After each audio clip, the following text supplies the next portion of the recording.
नमस्कार दोस्तों, स्वागत है आप सभी का आपके अपने YouTube चैनल एलकेएम स्टडी पे और मैं एलके मिश्रा।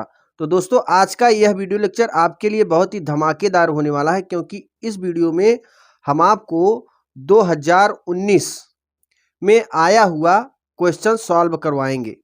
क्लास 12 फिजिक्स के मोस्ट इम्पॉर्टेंट में 2019 से लेकर कुल मिला के 2020 से लेकर 2010 तक के सभी मोस्ट इम्पॉर्टेंट क्वेश्चनों को पेपर आपके सामने रखकर और उन सभी क्वेश्चनों को सॉल्व करवाएंगे, एक एक क्वेश्चन करके, जो भी आपके एग्जाम में आने वाले हैं। ठीक है ना, यानी प्रीवियस ईयर के जो पेपर हैं उन्हीं क्वेश्चनों को हम सॉल्व करवाएंगे दोस्तों।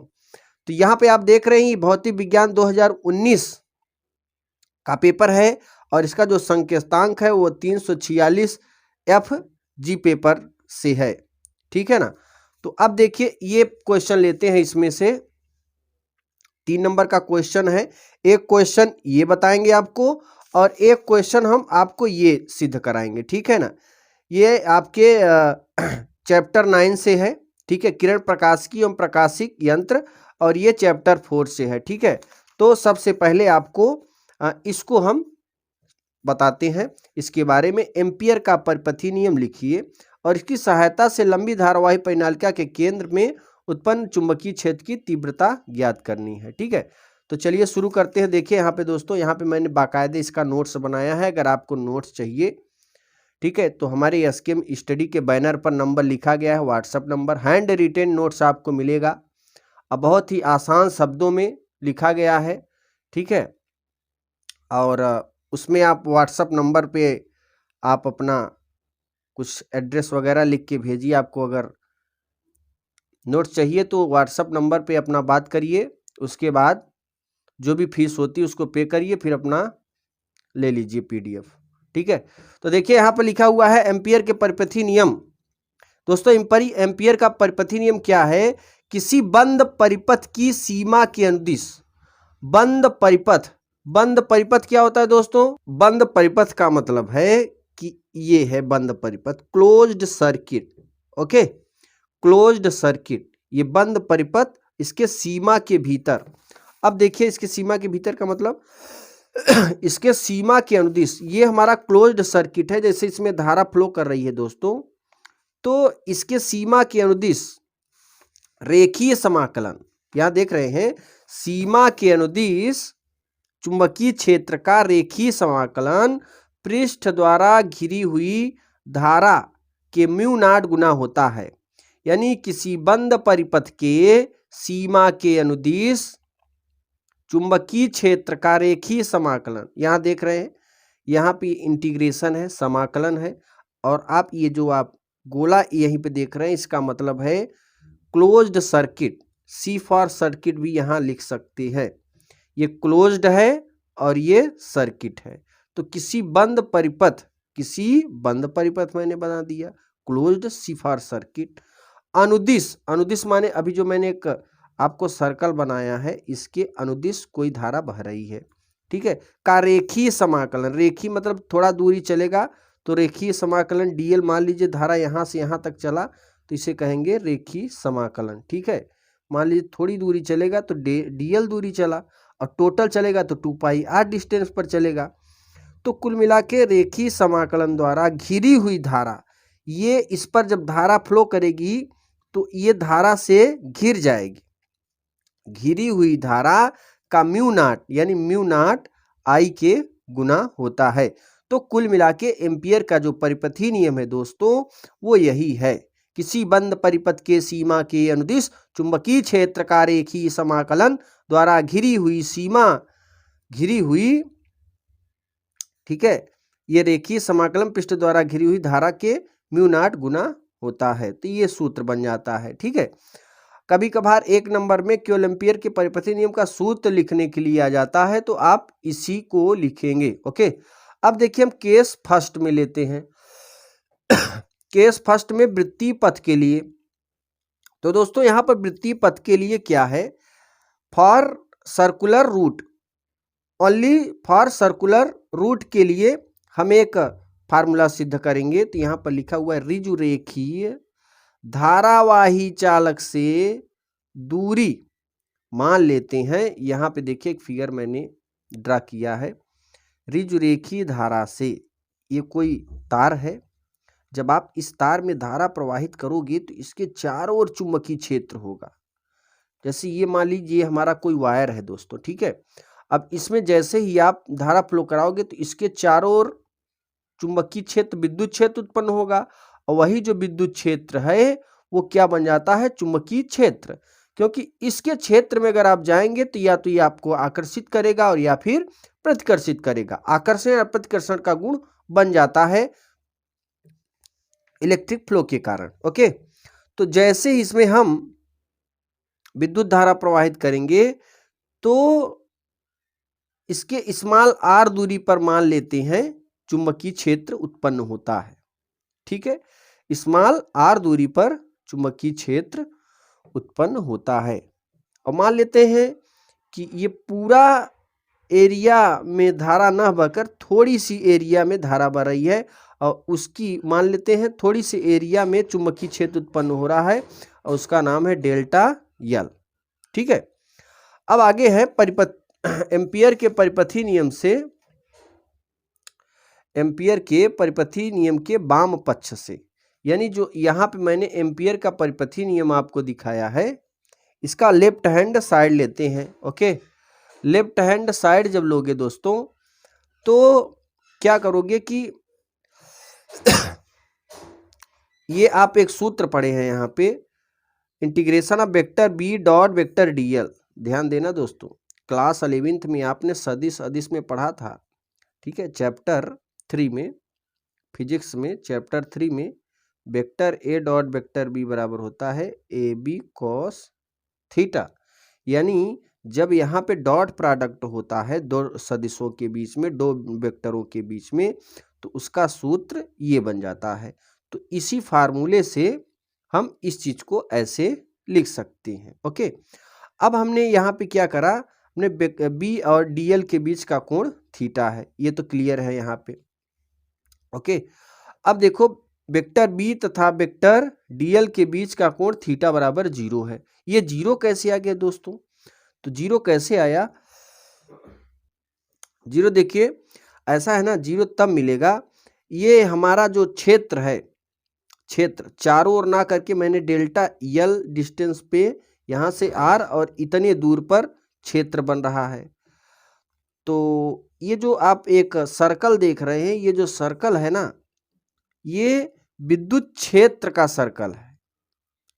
और विद्युत क्षेत्र का जो सर्कल बनता है वो इसी वृत्त के स्पर्श रेखा से, मैंने एक पढ़ाया है topic physics math lecturer channel पे दोस्तों, वहां पे मैंने पढ़ाया है कि चुंबकीय बल रेखाओं के गुण, चुंबकीय बल रेखाओं के किसी बिंदु पर खींची गई स्पर्श रेखा उस बिंदु पर चुंबकीय क्षेत्र की दिशा को प्रदर्शित करता है। तो ये चुंबकीय बल रेखा का जो डिस्टेंस है, मैंने कहा कि इसका मान लेते हैं पूरा एरिया ना लेके छोटा सा एरिया डीएल लिया है, और इसका जो दिशा है ये इसी की स्पर्श रेखा पर जब खींचोगे तो तीव्रता की भी दिशा यानी बी की भी दिशा और डीएल की दिशा एक ही डायरेक्शन में है, इसलिए यहाँ पर थीटा की वैल्यू 0 मिल जाती है। ओके, यहाँ तक समझ में आ गया। आगे बढ़ते हैं। अब हम क्या करेंगे कि जहाँ पर थीटा है ना, वहाँ पे रख देंगे 0 डिग्री। तो दोस्तों जैसे ही आप 0 डिग्री रखेंगे cos 0 इसकी वैल्यू 1 हो जाएगी। और यहाँ पे अभी मैंने सूत्र बताया कि b बराबर होता है mu naught upon 2 pi I by r, और b की वैल्यू रखेंगे mu naught upon 2 pi I by r dl. ये mu naught 2 pi I by r ये दोस्तों अदिश अचर है, और अचर राशियाँ आप जानते हैं क्लास 12th में मैथ में पढ़े होंगे, चैप्टर नंबर 7 में समाकलन में, इंटीग्रेशन में। ठीक है, 7.1 2 3 4 इस तरीके से 7.9 10 तक है। तो वहाँ पे हमने बताया था कि जो अचर राशियाँ होती हैं वो समाकलन से बाहर हो जाती हैं। ओके, उसके बाद इसका जो इंटीग्रेशन होता है दोस्तों, अब चूंकि मैंने एक छोटे से भाग का एरिया लिया था, चुंबकीय क्षेत्र लिया था, अगर हम पूरा एरिया लेंगे तो उसका समाकलन निकालते हैं। ठीक है, तो पूरे सर्कल का जब एरिया लोगे, तो अभी तो मैंने डीएल दूरी लिया था, डीएल दूरी लिया था। अब जब पूरा दूरी, ये पूरा क्षेत्र लेंगे तो ये जो है 2 पाई आर के बराबर हो जाता है। तो यहाँ पर देखिए मैंने लिख दिया है इंटीग्रेशन ऑफ डीएल वृत्त की परिधि की लंबाई बराबर 2 पाई आर, यानी अब छोटा एरिया ना लेके हम पूरा एरिया ले लिए, पूरा क्षेत्र ले लिए, और ये जो क्षेत्र बन रहा है ये वृत्त की परिधि के बराबर बन रहा है। ऐसी स्थिति में हम क्या करेंगे, इंटीग्रेशन ऑफ डीएल के स्थान पर 2 पाई आर रख देंगे। तो 2 पाई आर जैसे रखोगे, 2 पाई से 2 पाई, आर से आर कैंसिल, और ये हमारा एम्पियर का परिपथी नियम सिद्ध हो जाएगा। ओके, अब देखिए दोस्तों आगे बढ़ते हैं अगले टॉपिक की ओर। दोस्तों नेक्स्ट जो टॉपिक है 2019 में ही आया हुआ यह क्वेश्चन है, और यह क्वेश्चन है न्यूनतम विचलन की अवस्था में प्रिज्म के पदार्थ के अपवर्तनांक का व्यंजक प्राप्त कीजिए, यानी सिद्ध करना है, सिद्ध करना है न्यूनतम विचलन की अवस्था में प्रिज्म के पदार्थ के अपवर्तनांक का व्यंजक प्राप्त कीजिए। तो यहाँ पे हम लोग अब व्यंजक देखेंगे, ठीक है। प्रिज्म के अपवर्तनांक का सूत्र का व्यंजक क्या होता है न्यूनतम विचलन कोण के लिए। ओके, जब प्रिज्म, यहाँ पे देखिए प्रिज्म के यही है सूत्र, इसी को सिद्ध करना है। तो यहाँ पे मैंने ऑलरेडी ही एक फिगर बना लिया है, ये हमारा एक प्रिज्म है। ओके, और ये आपतित किरण है। जैसे ही आपतित किरण डालोगे तो इस पृष्ठ के लंबवत, ध्यान समझना दोस्तों, इस पृष्ठ के लंबवत एक नॉर्मल होता है, एक अभिलंब होता है। तो यहाँ पे ई और ई डैश और ई ये नॉर्मल हो गया, पी क्यू इंसिडेंट रे है, आपतित किरण है।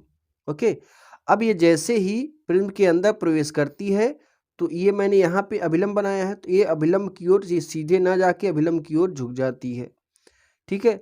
ऐसे झुकेगी और फिर यहाँ पे इस पृष्ठ के अभिलंब एक अभिलंब खींच दिया, फिर ये जैसे ही प्रिज्म के बाहर प्रवेश करेगी इस अभिलंब से आप देख रहे हैं दूर हट जा रही है ऐसे, ठीक। आगे देखिए आपतित किरण है, ये अभिलंब है, इसके बीच आई कोण बन रहा है, यानी आपतन कोण बन रहा है। ये अपवर्तित किरण है दोस्तों, ये अभिलंब है, इसके बीच अपवर्तन कोण बन रहा है, आर बन रहा है। सेम एज इट इज ऐसे यहाँ पर भी होगा, ये अपवर्तित किरण है, ये अभिलंब है, और इसके बीच अपवर्तित किरण और अभिलंब के बीच, ये अपवर्तित किरण है, ये अभिलंब है, इसके बीच बने कोण को अपवर्तन कोण कहते हैं। यहाँ पे अपवर्तन कोण आर है और यहाँ पे अपवर्तन कोण आर डैश है। इस तरीके से जब ये किरण पृष्ठ के बाहर निकलती है तो ये निर्गत किरण हो जाती है, क्योंकि पृष्ठ के बाहर निकल रही है, प्रिज्म के बाहर निकल रही है, तो यहाँ पर जो कोण बनेगा वो आई डैश हो जाएगा। यहाँ पर आई है, यहाँ पे आई डैश है। अब दोस्तों मैं आप एक क्लास 8 में आप प्रमेय पढ़े हैं शीर्षाभिमुख कोण, यानी ये कोण अगर अल्फा है तो ये भी कोण अल्फा ही होगा, ये अगर बीटा है तो इसके सामने वाला ये भी कोण बीटा होगा। तो उसी नियम से हमें ये कोण पता करना है। तो अगर ये दो तिर्यक रेखा एक दूसरे को काट रही हैं तो ये वाला कोण अगर आई है तो ये टोटल जो एंगल बनेगा दोस्तों ये भी आई हो जाएगा। और ये हमें ऑलरेडी पता है, तो हम बड़े वाला कोण इस आई वाले कोण, चूंकि बहिष्य कोण का नियम है, ये अगर आई है तो ये भी आई हो जाएगा, और ये आई है, ये आर है, तो आई में से आर घटाओगे तो ये वाला कोण आ जाएगा आई माइनस आर। सेम ऐसे ही यहाँ पर करते हैं, ये आई डैश है और शीर्षाभिमुख कोण में ये टोटल जो कोण है ये वाला एंगल, ये ठीक है, ये एंगल हमारा क्या है आई डैश है, बहिष्य कोण से ये आई डैश है तो ये भी आई डैश हो जाएगा, ठीक। और ये कोण हमें पहले से ही गिवन है, तो यहाँ पे हम आई डैश में अगर आर डैश निकाल दो तो ये वाली वैल्यू आ जाएगी। तो यहाँ पे देखो मैंने लिखा है I dash minus r dash लिखा है। अभी अगर आपतित किरण को आगे बढ़ा दें ऐसे और निर्गत किरण को पीछे बढ़ा दें तो एक दूसरे को बिंदु बी डैश पर काट रहे हैं, और इनके बीच बने कोण को विचलन कोण कहते हैं। विचलन कोण को डेल्टा या डेल्टा यम से प्रदर्शित करते हैं। ओके दोस्तों, तो यहाँ पर ये विचलन कोण हो गया। अब हम क्या करेंगे कि यहाँ पर देख रहे हैं ट्रायंगल ले लिए, ट्रायंगल ले लिए हैं जो अभी ट्रायंगल वहाँ पे दिखाए, यहाँ पे d q r I minus r d r q I dash minus r dash, प्रमेय से जो भी मैंने बहिष्य कोण सुदूर अंतः कोणों को योग के बराबर होता है। यहाँ देखिए ये आपका शीर्षाभिमुख कोण है और देखो ये यहाँ पर बहिष्ठ कोण बन रहा है, ये बहिष्ठ कोण सुदूर अंतःकोणों की योग के बराबर होता है। तो ये डेल्टा जो है इन दोनों कोणों की योग के बराबर हो जाएगा। ठीक है, डेल्टा इन दोनों कोणों की योग के बराबर हो जाएगा। तो यहाँ पर देखो मैंने डेल्टा लिख दिया, डेल्टा बराबर, ठीक है दोस्तों, डेल्टा बराबर क्या लिखा है, तो यहाँ पर देखिए बहिष्ठ कोण एफ डी आर बराबर डी क्यू आर, मतलब कि इन दोनों कोणों का योग इसके बराबर कर दिया, यानी डेल्टा बराबर I minus r plus I dash minus r dash. Okay, तो यहाँ पर देखिए मैंने लिखा है डेल्टा बराबर I minus r plus I dash minus r dash. अब आई और आई डैश दोनों को जोड़ेंगे, अब माइनस आर और माइनस आर डैश इन दोनों को जोड़ेंगे, यानी इन दोनों को पास में लिख लो, इन दोनों को पास में लिख लो, और यहाँ से जब माइनस कॉमन लोगे तो r plus r dash I plus I dash हो जाएगा। ओके आगे बढ़ते हैं। देखो दोस्तों यहाँ पे ये जो ट्राइंगल है आपका Q E R, Q E R triangle में त्रिभुज के तीनों कोणों का योगफल 180 अंश होता है। तो यहाँ पे देखो मैंने लिख दिया है, यहाँ पे देखो त्रिभुज क्यू ई आर में ई प्लस आर डैश बराबर 180। क्लियर है। अब आप इसको ध्यान में रखते हुए आगे बढ़ते हैं। अब यहाँ देखो यहाँ पे एक चतुर्भुज बन रहा है ए क्यू ई आर, चतुर्भुज के सम्मुख कोणों का योगफल 180 होता है। तो ये तो हमारा प्रिज्म कोण है ए और ये ई है, तो इन दोनों कोणों का योगफल 180 के बराबर हो जाएगा, यानी कोण ए धन कोण ई बराबर 180। ये भी देख लें, जो लिखे अभी बोले उसको भी देख लेते हैं। तो यहाँ पर देखिए कोण ए धन कोण ई बराबर 180। अब समीकरण 2 और 3 का राइट साइड बराबर है, तो गणित का नियम क्या कहता है कि लेफ्ट साइड बराबर हो जाएंगे। तो यहाँ पे देखो मैंने लिख दिया इतना, ई धन आर डैश, ई धन आर डैश बराबर ए प्लस ई, यहाँ से ई कैंसिल हो जाएगा, आर प्लस आर डैश बराबर ए आ जाएगा। ओके, ऐसे ही दोस्तों अब ये आर प्लस आर डैश हम समीकरण रखेंगे समीकरण 1 में। यहाँ देख रहे हो ना, यहाँ देख रहे हो समीकरण 1 है, आर प्लस आर डैश के स्थान पे क्या रखेंगे, क्या रखेंगे, ए रखेंगे इसके स्थान पे। तो समीकरण 1 में यहाँ पे ए रख दोगे तो क्या बन जाएगा, डेल्टा बराबर आई प्लस आई डैश माइनस ए। यहाँ देखो मैंने लिख दिया है, यहाँ पे लिखा है कि नहीं लिखा है, ये है डेल्टा बराबर आई प्लस आई डैश माइनस ए। अब मैंने एक रूल बताया है कि एक और एक विशेष आपतन कोण को अल्पतम विचलन कोण कहते हैं। तो डेल्टा बराबर डेल्टा एम प्लस आर बराबर आर डैश तथा आई बराबर आई डैश होगा। ऐसी स्थिति में डेल्टा एम बराबर आई प्लस आई डैश माइनस ए, आई में आई जोड़ेंगे 2i माइनस ए हो जाएगा। अब दोस्तों यहाँ से ए की वैल्यू निकालोगे, आई की वैल्यू निकालोगे, तो ये माइनस यहीं पर रखो, इसको इधर ले आओगे तो डेल्टा एम प्लस ए बराबर 2i, और आई की वैल्यू निकालोगे तो हो जाएगा आई बराबर delta m plus a by 2। Okay, फिर देखो एक और एक विशेष आपतन कोण के लिए आर बराबर आर डैश या आर डैश की स्थान पे आर रख देंगे। तो आर पहले से है, जहाँ आर डैश है वहाँ पे आर रख दो, तो आर में आर जोड़ेंगे 2r बराबर ए। यहाँ देखो आर डैश के स्थान पे आर रखा और आर हो गया, आर में आर जोड़ा 2r और आर की वैल्यू यहाँ से a/2, आई की value delta m plus a/2। तो हमें आर और आई की वैल्यू मिल गया। अब हम स्नेल का नियम लगा देंगे, तो आई बराबर इतना और आर बराबर a/2 समीकरण स्नेल के नियम में रख देंगे। यहाँ देखिए दोस्तों, कुल मिला के स्नेल के नियम से n बराबर साइन आई बटे साइन आर। ओके, साइन आई बटे साइन आर बराबर यहाँ पे जहाँ पे आई है, ठीक है, और आर है, आई और आर का मान रखोगे तो क्या मिल जाएगा, आई और आर का मान रखोगे तो आई का मान ये हो गया और आर का मान ये। तो इस तरीके से अल्पतम विचलन कोण के लिए हमें सूत्र मिल गया। ठीक है, तो दोस्तों ऐसा ही वीडियो पाने के लिए आप इस चैनल एसकेएम स्टडी को सब्सक्राइब करें, लाइक करें और अपने दोस्तों के साथ जरूर शेयर करें। तब तक के लिए नमस्कार एवं धन्यवाद।